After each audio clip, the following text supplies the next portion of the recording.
me.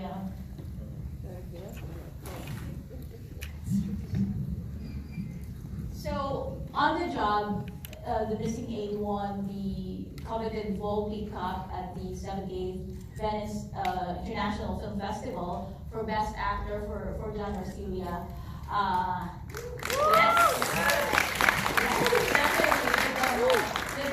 And of course, everyone here on stage tonight. It's such a wonderful honor, and for it to be now the official entry for the Oscar Awards.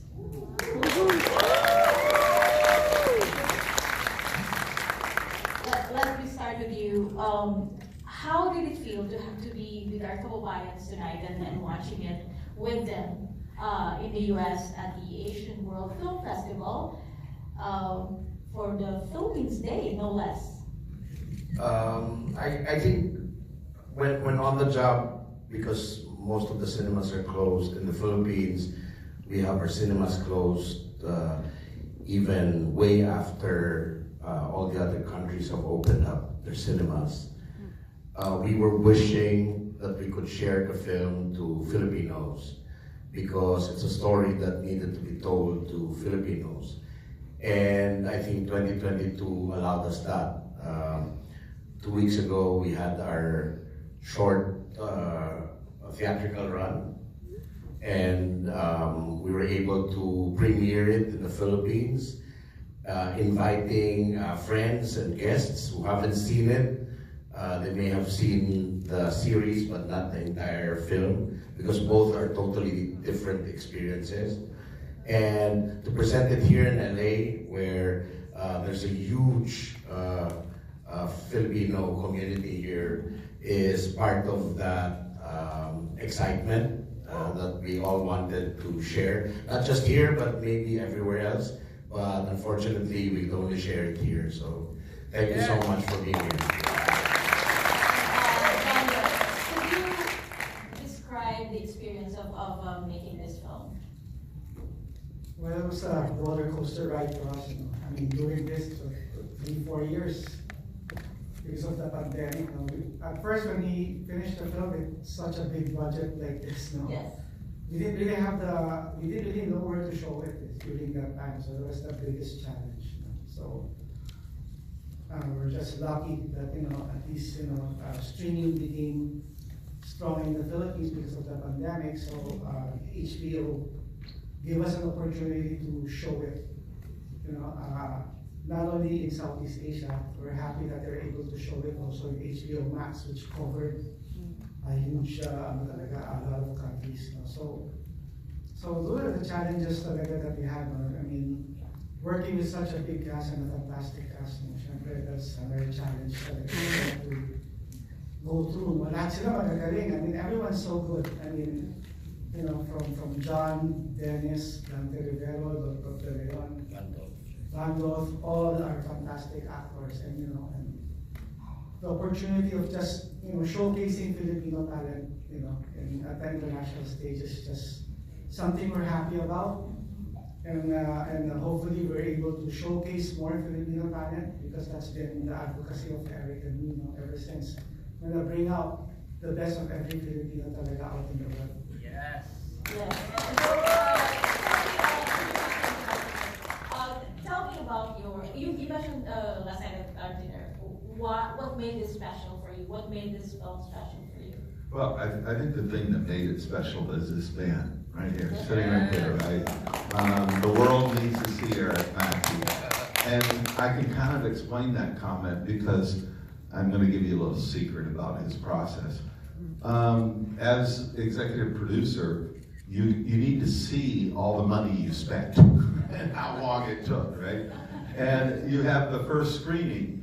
And the first screening that I saw, Erik's process is he inserts music that inspires him.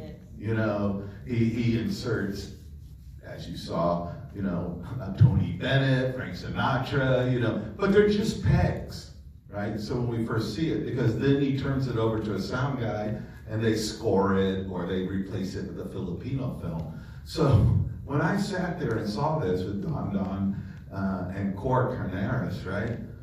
I walked out of there and I went, oh my God, Erik, you have a masterpiece. What are you going to do with the music?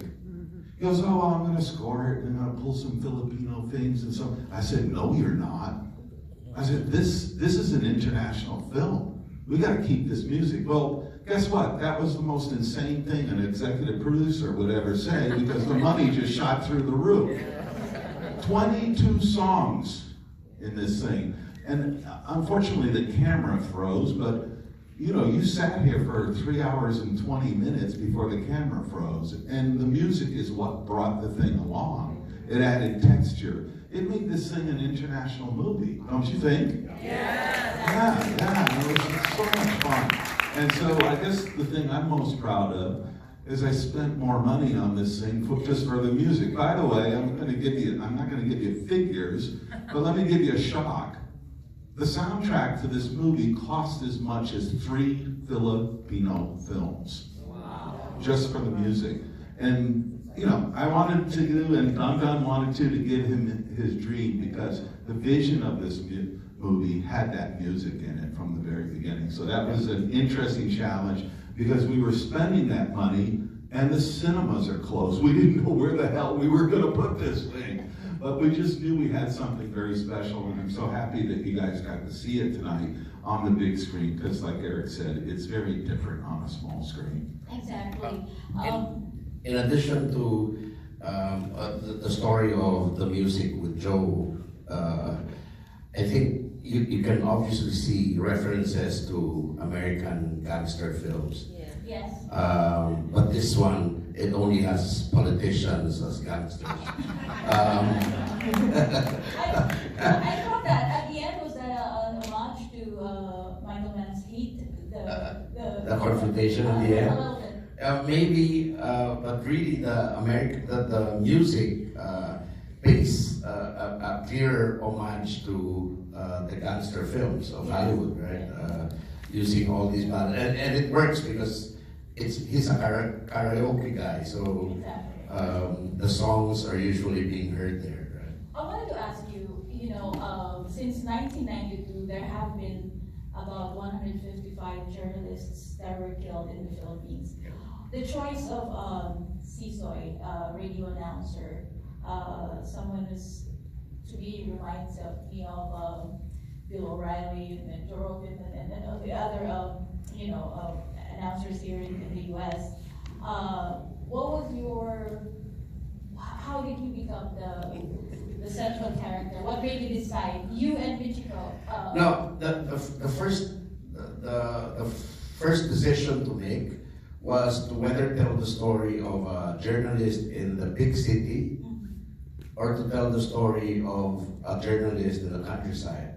And usually the countryside, the people in the countryside, the journalists there, their stories aren't being told. And a lot of the killings, a lot of disappearances happen in the countryside, and no one gets to talk about it. With the death of Percy Lapid, for example, it became a big news because he's really famous, he's from the big city. So that's what people talk about.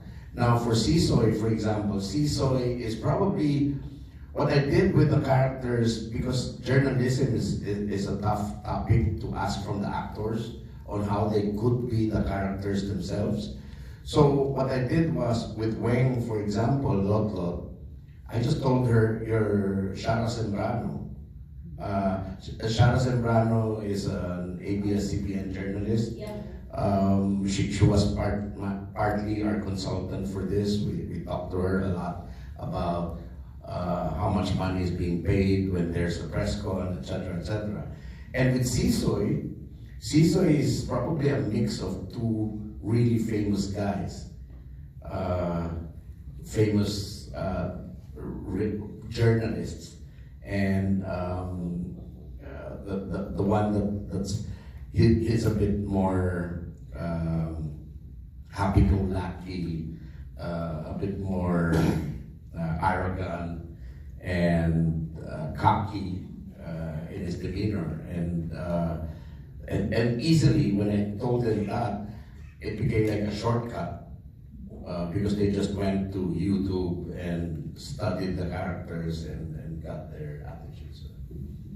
that was really wonderful. And also, this is your Oscar bid, and it's wonderful to see that in the film, there's also Dali De Leon, who is on her own Oscar journey for Triangle of Sadness. So if you haven't seen that, please do watch it as well. Because we have a great year cast. I saw Soliman Cruz, whose film To the North was also a standout at the last Venice Film Festival. So you have a wealth of wonderful actors. It's a big ensemble piece. With some of the best talents in the Philippines.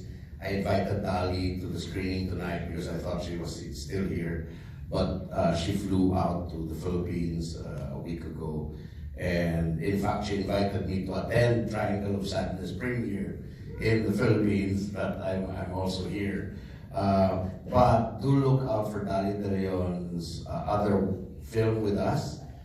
She was the lead for our episode in Folklore for HBO, entitled 7 Days of Hell, and she was really great there. Looking forward to that. I also wanted to ask you, as someone who was born in the Philippines, born and raised in the Philippines, in similar surroundings, I understand completely, the daily bargaining, the daily compromise, just in order to stay alive. And that is something that I think many of the families of the people here went through, or sadly still going through. How do you balance? But for this film, I still, despite the bad things that were happening, I still saw a glimmer of hope. How do you balance the hope and hopelessness in your film? Most of my films would really end in a very, very bleak way. There was so much discussion at the end of this film. I had a version where Sisoy doesn't come out alive. And then Michiko, the writer, and my wife said, you know what? It will not hurt you if you give a bit of hope in the end. These people sat down for 3 hours. Give them something to take home. So I said, okay. He runs out in the shadow of dawn. Right? And Dondon and Joe, tell me, you're in the thick of this, or you're in the throes of putting this movie out in the world. What has been your experience so far in bringing it to the international audiences? It's just wonderful. Being here tonight with this wonderful audience is wonderful. Thank you for being here. I think the journey on the job really since 2013 was fantastic for us. It premiered in Cannes in the Director's Fortnight, and then the second one actually premiered in Venice. What can you ask for? And now we're here in the Asian World Film Festival. Thank you, Asian World Film Festival, for having us. So many positive things right now, especially right now with the administration and with Tirso Cruz III as the chairman. Yes. So we're just Chairman so happy Tirso that he's here to support this movie. And of course, our great director, Mrs. Caliro, who's been a very strong supporter of all our films. Thank you for all the support. And I think right now, there's a big chance right now, there's a big chance for a lot of Filipinos to bring out a lot of content out there in the world because of what's happening right now. What about continue to support Filipino films? Is that what's going to happen, Joe? Do you think that we have a shot now? Well, that's kind of funny because while he was answering, I'm going, okay, what can I add to that? Because I ditto, right? But I'm the salesman here, and it's now time to sell to all of you, right?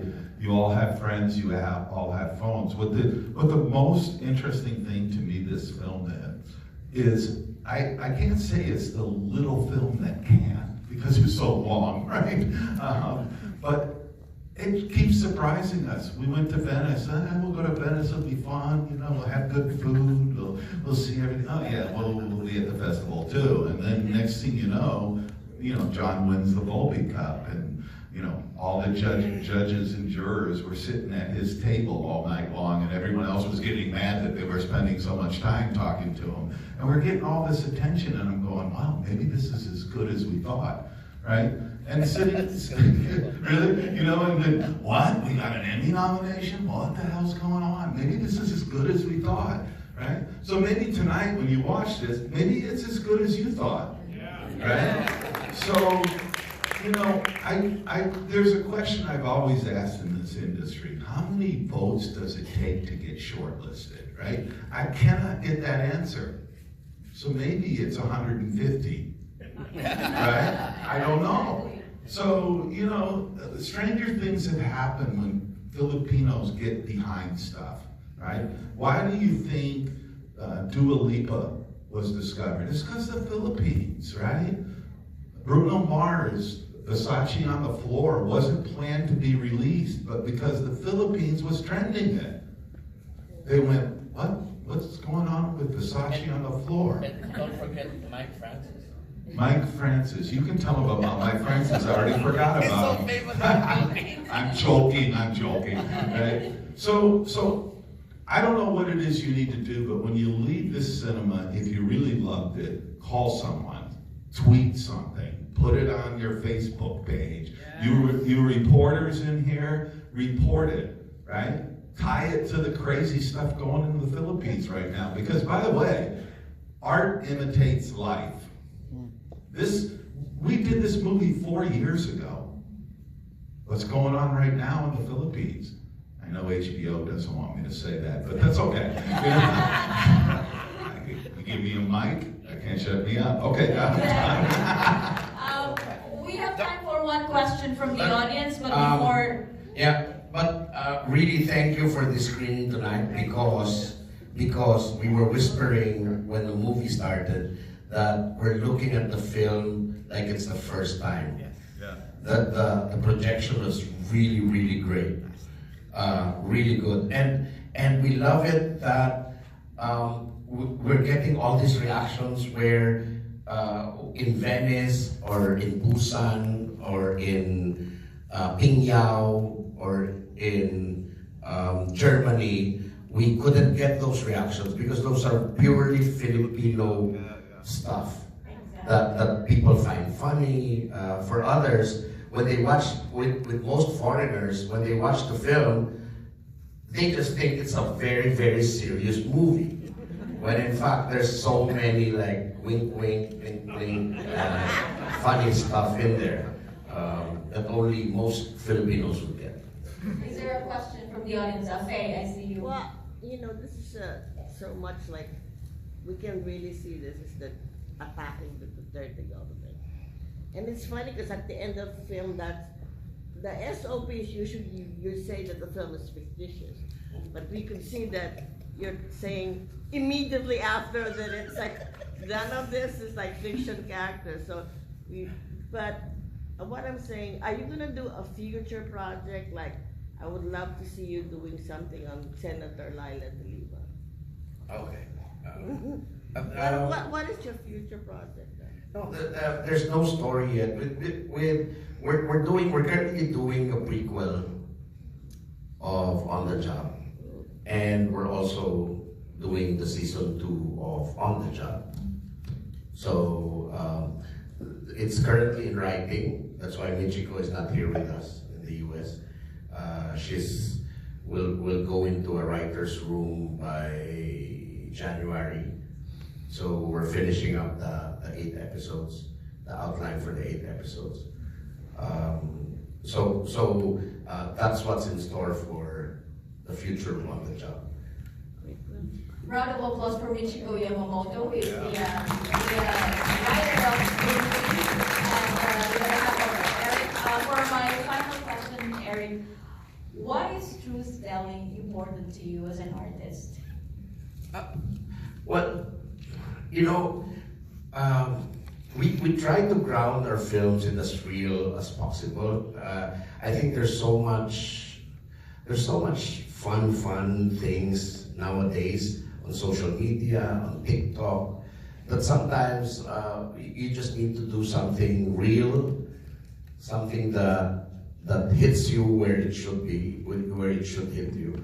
And with this, for example, we know how heavy the topic is, and no matter how truthful, how real, from the casting down to the design, down to the look of things, down to the way the dialogues were said, we tried to make it as larger than life as possible, because we all know when we're watching something so real, sometimes we shut off from what's real, and by pushing it to be a little bit more larger than life, it keeps you glued on the screen, maybe because there's a little bit of spectacle that goes with it. It looks a little bit prettier than what it really is in real life. So yeah, we need truth tellers. We need to tell real stories, but at the same time, we also need to like elevate the way people look at films nowadays. So ano pong para sa panghuling mensahe sa ating mga kababayan? Ano pong gusto niyo sabihin sa kanila? Well, first and foremost, thank you very much for being here. We were so scared that no one's gonna watch it. I've always been scared, and I know it's not good for a filmmaker who did the film for 3 hours and 28 minutes and would say as a disclaimer at the beginning, which I told Tirso, and called me a liar because I said, it's okay if you doze off. I know it's 3 hours and 28 minutes. It's too much to ask you people to stay awake. And then Tirso said, I never blinked an eye. I really stayed on, and you lied to me. So thank you so much. I know it asked so much from you. And of course, also we're thinking with the Academy members, it's a tough thing to ask Academy members to watch, right? But I'm hoping that they give it a chance, that they stay on for the first 30 minutes, maybe first 45 minutes when the massacre happens, because from then on, the story doesn't let up. They're hooked. Right? Yeah, they're hooked after the first massacre. And the massacre. And so I'm hoping that films like with this length is given a chance. And just for you guys to know, we've always sent our films, we've always sent entries to the Oscars, the Philippines. And we've never made it, I think there's one that made it in the short list years and years back, but we've never made it beyond that. And we're up against maybe 80 films, and it's hard to rise above the clutter, but we're hoping that with your help, maybe we could get it in everybody's radar. Exactly. So we need to spread this. We need to put it out in the world. Maraming salamat. Thank you so much to the three of you for being here and presenting this to our audience, and thank you to the Asian World Film Festival for hosting this event. Thank you, Chairman Tirso, who's the third? Tirso, who's the fifth? One last question. One last question, okay. Oscar campaigns are not cheap. Yeah. Considering your film is one of the few films ever where Meta and Facebook come out smelling like a rose, have you thought of hitting up Zuckerberg and telling him to fund the campaign? That's actually a good Chris. idea. Right? That's Winston Imano, by the way. I think we should people power this movie. And the Oscar. I think if Parasite can do it on the job, then Disney can too, right? So, get trending. Oh, just for everybody's information, the jury, Bong Joon-ho, Chloe Zhao of Venice, went out of their way to tell Dennis, because Dennis was there with us, that he was supposed to share the Best Actor award with John Arcilla, except that Venice didn't allow him to give 2 awards. So now you know why John won. Ang galing, di ba? So good. All right. Thank